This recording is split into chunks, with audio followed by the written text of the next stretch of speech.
송영길의 막말 때문에 굉장히 좀 시끄러웠습니다. 한동훈 장관에 대해서 어린 놈, 건방진 놈 이래가지고 좀 시끄러웠는데 그 이후에 사과를 한 번도 하지 않았죠. 그리고 이번에 김현정 방송까지 나가가지고 또다시 후지다 이런 발언까지 하면서 계속해가지고 한동훈 장관에 대한 뭐 욕설이라고 할까요? 비난이 이어가고 있는데 좀 어떻게 보셨습니까? 그러니까 저는 네. 보수 진보 여야 막론하고 한동훈 장관 스토킹하는 정치인들이 왜 이렇게 많은지 모르겠어요. 송영길도 그렇고 이준석도 그렇죠. 자꾸 한동훈 장관 언급을 해요. 네네. 근데 한동훈 장관 입장에서 이준석은 아웃 오브 안중이거든요. 원 오브 댐이에요. 기자들이 그렇죠. 물어봐도 아 저한테 의견 주신 분 많은데 네네. 제가 일일이 답할 건 아니다 하고 딱 치워버려요. 송영길도 송영길 이준석이 붙어 다니더니 닮았나 봐. 출판 기념회도 가고 하더니. 그렇죠, 그렇죠. 뭐 물병을 머리에 던진다 어린 놈이다는 막말로 송영길이 욕을 엄청 먹었잖아요. 네네. 근데 송영길은 지금 민주당 당원이 아니에요. 돈봉투 때문에 탈당해 있는 상태입니다. 네네. 그러니까 뭐 제어할 수단이 없는 거예요. 마구잡이로 떠들고 다녀요. 그러면서 송영길이 지금 신당을 만드는데 적극적이래요. 본인이 민주당으로 돌아가서 공천받는 건 불가능해 보이니 네네. 송영길 신당을 만들어서 거기에 뭐 변희재 같은 이상한 사람도 출마한다는 거 아닙니까? 아 진짜요? 송영길 신당에 본인이 그렇게 밝혔대요. 나도 몰라. 난 관심이 없는데 누가 보내줘서 보면 문자를 보면 이거 막 소름 돋는 얘기네. 그런데 송영길은 자기 혼자만으로 약하니까 조국이랑 같이 엮이고 싶었나 봐. 그래서 내가 조국 신당이랑 연락하고 있다고 말을 한 거예요. 네네네. 그 라디오나 이런 데서. 근데 조국도 그 그 안에도 급이 있나 봐. 송영길이랑 엮이기 싫나 봐. 조국이 오늘 아침에 기자들한테 입장문을 냈는데 나는 송영길이랑 의논한 적 없다라고 선을 또 그어버렸어요. 송영길은 의논하고 있다고 하고 조국은 의논한 적 없다고 하고 누구 말을 믿어야 됩니까? 조국 말이 좀 더 신빙성 있어 보이네요. 어쨌거나 조추송 신당을 우리가 생각했는데 네네. 그 안에서도 지들끼리 급이 있는지 조국은 또 송영길이랑은 안 엮이고 싶어해요. 야 진짜 이게 뭐 똥들 사이에서도 이게 급이 있는지 모르겠지만 이런 단어를 쓰니까 노땅이 붙나 봐. 아 그럴까요? 배설물이란 단어를 좀 이렇게 고급스럽게 순화했어요. 고급스러운데 세 글자라 그런지 약간 더 임팩트가 더 큰 것 같은데요. 그래도 어쨌거나 이건 방송에도 써도 되는 말이고. 배설물은 그 배설물들끼리도 급이 지금 있는지 일단 송영길은 그렇게 방송에 나가서 그러면 일방적으로 그냥 얘기한 꼴밖에 안 되는 거네요. 그렇죠. 의논이 안 돼 있는 상태에서. 근데 어쨌거나 조국 신당이든 송영길 신당이든 둘이 같이 하는 신당이든 민주당 내에서 비례대표를 노리는 신당이 나오긴 나올 것 같아요. 그러면 저희가 그때 한번 얘기하기로 했는데 현행 지금 뭐 지나가는 이제 그 분위기에서는 뭐 선거법이나 이런 거를 바꾸기는 또 쉽지 않은 상황이다 보니까. 근데 바꿔야죠. 최대한 빨리 이 연동형 비례제 같은 경우는 정계특위에 있었던 민주당의 허영 의원이 얼마 전에 또 막말해서 네네. 사퇴했거든요. 그 정계특위 위원직에서. 네네. 국민들이 이거 산식 알 필요 없다. 마치 선거제 개편할 때 심상정의했던 말과 똑같습니다. 국민들은 몰라도 된다. 그러니까 이 제도는요, 국민도 모르고 정치인도 모릅니다. 누가 몇 프로 비율로 의석을 가져가는지. 그렇죠. 그때 계산도 좀 어렵고. 그래서 그냥 깔끔하게 원래 병립형 제도로 돌아가는 게 저는 정도라고 생각합니다. 야 지금 보니까 변희재가 자객공천으로 한동훈 장관 지역구에 나간다고. 네. 저건 자객공천이 아니라 자살행위 아니죠. 저런 거는 이제 모기공천이라고. 그냥 윙 하는 모기 정도지. 자객이 막 오면은 좀 신경이 쓰이잖아. 그렇죠. 자객이 아무리 약해도. 근데 저거는 그냥 잉 하는 모기예요. 그냥 옆에 누가 에프켈라 칙 뿌리면 되는 거예요. 네, 지금 낭만 가가지고 보니 변희재가 누구냐고. 그러니까 저게 아마 지금 일반 그 국민들 국민들의 대다수의 그렇죠. 변희재가 누군지. 근데 그때 제가 들어보니까 출간 기점에 변희재도 있었고 이준석도 일단 있기는 있었잖아요. 인사도 와서 인사하고 90도 인사하고 가더라고요. 한동훈 장관에 대한 그 막말했던 그 현장에 분명히 있었고. 그 송영길에게 하는 90도 인사를 우리 당 어른들이나 의원들에게 좀 진지했습니다. 네. 근데 보니까 이준석이는 송영길한테도 90도 인사하고 문재인한테도 90도 인사하고 우리 당에 있는 어른들한테는 맨날 그렇게 까불고 그냥 뭐 비아냥거리고 야 이러니까 진짜 뭐 욕을 안 할래 안 할 수가 없는데 이번에 이제 그 송영길의 막말 이후에 어제 또 저희가 또 충격적인 얘기가 최강욱의 막말이었습니다. 그건 진짜 암컷 뭐 이런 발언이 나와가지고 입에 담기도 싫어요. 이거 제가 노딱 맞게 하나 더 말해줄까요? 하지 말까요? 네. 아니 근데 나 이 말을 딴 데서 다 했는데 여기만 노딱이 붙으니까 뭐 쎄. 한번 해보시죠. 아니, 사람 새끼가 아니라고. 사람 새끼가 아니다. 인간이 아니라고. 이거는 그쵸, 뭐 그쵸. 욕은 아니잖아요. 그렇죠. 이 속담 같은 관용어잖아요. 우리 어른들이 할머니가 이 사춘기 손자 막 말 안 들으면 아유 저거 사람 언제 될래 사람 새끼 아니다 이러잖아요. 그렇죠. 그러니까 이 비속어 아닙니다. 음. 아무튼 이게 정치인의 자격 이전에 최강욱의 그 암컷이 설친다 이 막말은 인간의 자격을 의심케 하는 발언이에요.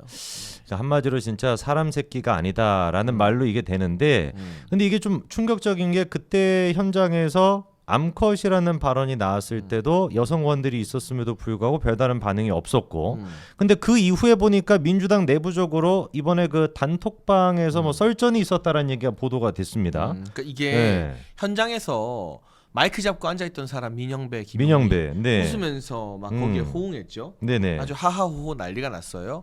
그리고 이제 조정식 사무총장이 사과하고 뭐 이재명 대표는 주어 없는 비겁한 사과문을 올리고 그렇죠. 네. 최강욱의 치읓도 안 나와요. 홍익표 원내대표도 사과하고 오늘 마지못해 당원권 6개월 정지라는 하나만한 징계를 했는데 최강욱에 대해서 이게 이제 논란이 되니까 어제 민주당 의원들 모여있는 단체 대화방에서 네. 이원욱 의원이 우리 당이 이렇게 망가졌다라고 했나 봐요. 민주당이 이렇게 망가졌다. 그러면서 조선일보가 최강욱을 비판하는 기사를 공개했나 봐요. 그러니까 그 북콘서트를 주최하면서 대통령 탄핵 어쩌고 했던 민영배가 우리가 왜 조선일보 프레임에 말려가냐. 우리 당 망가진 거 아니다. 그러니 이제 불출마 선언했던 그 소방관 출신의 오영환 의원이나 네. 부산에서 뛰는 전재수 의원이나 이런 분들이 또 들고 일어난 거예요. 이게 한두 번이냐? 그럼 계속 우리가 암컷이라고 하고 다닐까? 근데 여기에 민영배도 계속해서 언론이 과도한 거다. 끝까지. 그리고 그 이재명 대표 코딱지 파주는 걸로 유명한 박찬대 의원, 네, 코딱대, 네. 코딱대. 민주당 최고위원이거든요, 무려 지도부입니다. 네네. 그런데 뭐 실수할 수 있다. 아무것도 안 하면 실수도 안 한다라는 말을 해서 염장을 지르고 있는데 그게 어떻게 실수죠? 이게 민주당 친명계 의원들의 사실은 속내예요. 이게 뭐 잘못이냐 그런 말 할 수 있는 거 아니냐라고 생각하는 거고 최강욱도 어제 그 박시영 TV라는 진보 진영 유튜브에 출연해서 네네. 이거는 동물농장 비유다 나 뭐 잘못한 거 없다 라면서 나오더라고요. 사과를 안 한다 뜻이에요. 네, 그렇기 때문에 뭐 뒤늦은 징계 그리고 이재명 대표는 결국 자기 입으로 최강욱 의원을 언급하지 않았어요. 그렇죠. 어제도 오늘도 당원권 6개월 징계가 최강욱한테 무슨 의미가 있습니까? 이미 대법원에서 확정 판결 받아서 다음 총선 출마 불가능한데요. 그렇죠. 아니 그러면 지금 보니까 민영배랑 김용민 그때 이제 또 그 현장이 민영배의 그 북콘서트였죠. 네. 그래서 그 탈당의 정치라고 하는 무슨 놈의 정치인지 모르겠지만 탈당의 정치라고 하는 그 북콘서트에서 웃고 떠들었는데 두 사람에 대한 징계는 없는 거죠. 일단 지금은 민주당에서 논의되고 있는 것 같지 않아요. 일단 최강욱에 대해서만 6개월 당원권 정지만 지금 한 상태인데 그럼 지금 보니까 뭐 친명 쪽에 있는 박찬대 그리고 이제 뭐 이원욱 정도가 돼야 이제 좀 이렇게 소신 발언할 수 있는 수준이고 근데 뭐 이런 얘기가 지금 뭐 전혀 민주당 내부적으로는 뭐 들을 마음이 없는 상태네요. 근데 이 암컷 설친다는 막말이 총선 한 일주일, 2주일 전에 나왔으면 이걸로 선거판 다 휩쓰는 거거든요. 그렇죠.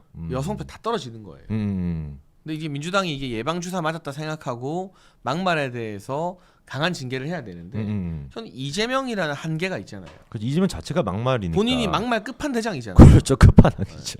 그러니까 징계를 선뜻 못했던 것도 본인의 입장문에서 최강욱 의원 이름을 언급 못하는 것도 뭐냐. 그랬다가 아니 당신 막말을 그렇죠. 당신이 형수한테 욕설하는 건 그러니까 이렇게 되어버리면 이재명 대표 할 말이 없어지잖아요. 그렇죠. 자가당착에 빠지기 때문에 이재명 대표라는 존재로 인해서 민주당의 도덕적 기준이 완전히 바닥에 처박힌 상태가 아닌가 싶습니다. 여러분 다 알고 계시겠지만 우리 그 이재명 대표의 별명이 리짜이밍도 있지만 이번에 또 안 그래도 저기 북한이란다 중국에서 또 이렇게 화제라 하더라고요. 이재명 대표가 중국에서 인기 되게 많대요. 인기 되게 많으시다고. 단식한 게 이제 뭐 반일 운동의 뭐 일부다 이래가지고 인기 되게 많다고 하는데 이참에 뭐 중국 가보는 것도 좋을 것 같고 그리고 이제 그 뭐 멘트는 너무 유명하지 않습니까? 찢재명. 그러니까 솔직히 이제 그 암컷이라고 하는 발언이랑 찢는다. 어디를 어떻게 한다라고 하는 이 두 발언을 놓고 봤었을 때 막상 막하예요. 근데 이재명을 이기긴 힘들죠. 쉽지 않습니까? 태어나서 그런 욕이 존재한다는 걸 이재명 때문에 처음 알았어요. 근데 머리에서 지우고 싶은데 너무 당연한 욕이라 지워지지가 않아. 이런 괴로움을 호소하는 국민들이 상당히 많을 거예요. 그렇죠. 저는 그래서 이번에 최강욱도 뭐 9개월 전에도 이제 암컷 그 발언을 김건희 여사를 상대로 했다라고 하는데 그 발언이 많은 사람들이 앞에 있는데 공공장소에서 나온다라는 것도 평상시에 얼마나 그런 발언들이 일상화되어 있었는가를 보여주는 것이고 이재명 같은 경우도 그때 이제 그 대화를 하는 녹취 그 현장에서도 얼마나 평상시에 그런 단어를 많이 써왔고 그 뭐 뻔한 거 아니겠습니까? 뭐 다른 주변의 부하 직원이나 이런 사람들한테 무슨 말을 할지 네, 그런 것들 일상적인 단어가 다 들어가 있던 어떤 모습 아닌가? 그게 지금 현재 이재명과 그 밑에 있는 찌끄러기들의 어떤 실체겠죠. 그럼 지금 이제 그 민주당의 이 상황이 어떻게 보면 근데 제가 느끼기에는 옛날에는 자유한국당 시절만 해도 막말한 게 뭐 엄청나게 큰 여파가 있었는데 이거는 막 그렇게까지 막 여파가 있지는 않을까요? 어떨까요? 모르죠. 일단은 아직까지 총선 국면은 아니기 때문에 네네. 그래도 이게 퍼지면 다음 주 여론조사에는 민주당에게 악재가 될 것 같고요. 반면 네. 민주당이 이 국내 정치에서 나라 망신 다 시키고 있는데 윤석열 대통령은 영국에서 야. 정말 역대급 국빈 대우를 받고 있지 않습니까? 그렇죠. 단적으로 찰스 3세가 국왕 즉위하고 처음 초대한 국빈이 바로 대한민국 대통령입니다. 사실 여기에 우리 국민들이 많은 자부심을 느낄 수 있고요. 그리고 뭐 좀 유치한 비교긴 합니다만 문재인 전 대통령은 영국 방문했을 때 레인지로버를 탔습니다. 네네. 의전 차량으로 제공된 게 좋은 차지만 그 영국 현지의 왕실 경호팀들이 차는 차예요. 네네. 윤석열 대통령은 전 세계에서 2대밖에 없는 왕실만 가지고 있는 오래된 벤틀리 리무진을 탔어요. 와. 그러니까 이 의전에 있어서 또 100만 4마리가 이끄는 황금 마차를 타고 야. 그러니까 정말 영국이 우리 대통령 윤석열 대통령을 예우하기 위해서 얼마나 신경을 많이 썼는지가 하나하나 다 드러나요. 이게 단순히 기분 좋고 끝나는 게 아니라 대한민국과 영국의 관계, 네. 대한민국과 유럽의 관계가 앞으로 얼마나 더 좋아질까를 기대하게 하는 대목이죠.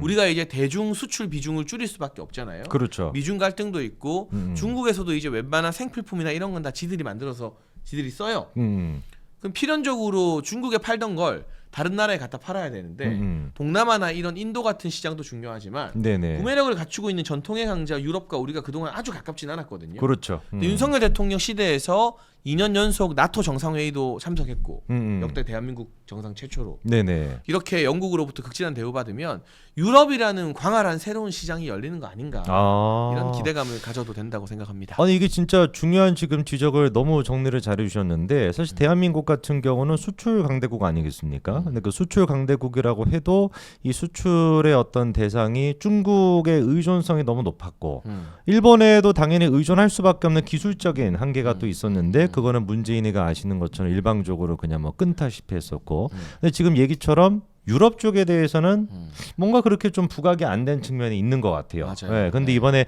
윤석열 대통령의 그 국빈 방문 통해 가지고 약간 좀 뭐 여러 가지 이제 뭐 에피소드도 있습니다만 자동차부터 시작해가지고 뭐 여러 가지가 다 극진히 대접을 받았다라는 걸 우리가 확인할 수 있었습니다. 지금 그러면 국민의힘 차원에서는 약간 요거는 좀 번외이긴 한데 지난번에 메가 서울 있지 않았습니까? 네네. 아젠다 세팅이. 그 다음에는 지금 좀 뭔가 추구하고 있는 청년과 관련된 정책 뭐 좀 논의되는 게 있나요? 뭐 많은 준비들을 하고 있는데요. 네네. 이게 저희가 여당이니까 공약만 발표하고 끝나는 게 아니라 네. 정부 부처와 협의가 필요해서 디테일한 부분을 다듬고 있고요. 이 메가 서울도 하나하나 차근차근 계단을 밟아 나가고 있습니다. 네네. 일단은 인구 100만 육박하는 고양시에서도 고양시장과 서울시장이 만나서 공동 연구반을 만들기로 합의를 했고요. 경기도에서 여론조사로 장난을 좀 쳤어요. 리얼미터 시켜서 경기도민 여론조사 했는데 네네. 김포시에서도 반대가 높았다라고 나왔는데 네. 알고 보니 김포시에서 응답한 표본이 150명 정도밖에 안 돼요. 150명 데리고 한 거를. 근데 우리가 이게 지역 여론이다 할 때 그냥 통으로 해놓고 이렇게 표본이 100개 정도 남짓하는 걸 가지고는 너무 여론 왜곡이 심하다고 이야기를 해요. 그래서 단일 지역의 여론을 밝히려면 네. 최소 표본이 500개는 돼야 돼요. 그래서 리서치뷰라는 곳에서 500명 김포 시민 대상으로 조사했는데 네네. 찬성하는 비율이 반대보다 높게 나왔습니다. 그러니까 실제 해당되는 지역 주민들은 이거 좋아할 수밖에 없어요. 그렇죠. 그래서 구리, 광명, 하남 뭐 이런 데서 계속해서 논의가 활발해질 거고 경기 북부의 가장 인구가 많은 중심지 고양시도 이 네. 논의에 뛰어들었기 때문에 이 메가 서울 이슈가 내년 총선 수도권 선거에 아주 중요한 기폭제가 될 거라고 생각합니다. 그렇죠. 그래서 저희가 몇 달 사이에 국민의힘이 분위기가 굉장히 좋았다라는 얘기가 여론에서 여기저기 나왔었는데 이런 분위기가 총선 때까지도 이어져야 되겠죠. 반대로 이제 민주당의 저런 악재라고 할까요? 저런 이제 추악한 실체가 들춰지는 것도 이게 좀 총선 직전에 터졌으면 훨씬 더 그게 여파가 있었을 텐데. 근데 계속 터질 거예요. 그렇죠. 왜냐하면 본질은 안 바뀌니까. 최강욱 혼자만 저러는 게 아니라 철험회가 다 저러잖아요. 그렇죠. 뭐 무소속 가 있는 김남국도 있고 송영길이나 밖에 있는 조국도 지금 말 과격하게 하기로는 둘째 가름 서러운데 그렇죠. 이런 사람들이 총선 가까워지면 이성을 잃고 더 폭주할 겁니다. 송영길도 지금 보니까 뭐 돈봉투에 대해서 검찰이 이번에 그 후원의 명단에 있는 21명 그 이름도 공개를 했죠. 이름 보니까 약간 좀 뭐랄까요, 눈에 띄는 사람들 몇 사람이 있었는데 뭐 김남국도 그 이름에 들어가 있었고 그리고 이제 전용기도 들어가 있었고 뭐 여러 사람이 이제 눈에 띄었는데 약간 민주당 입장에서는 송영길에 대해서 손절하는 분위기도 있습니다. 그래서 그런지 더더욱 지금 송영길이가 폭주해가지고 오늘까지도 한동훈 장관에 대한 비난을 이어가고 있는데 말씀처럼 아마 총선 전까지도 알아서 지들이 자멸하지 않을까 싶습니다.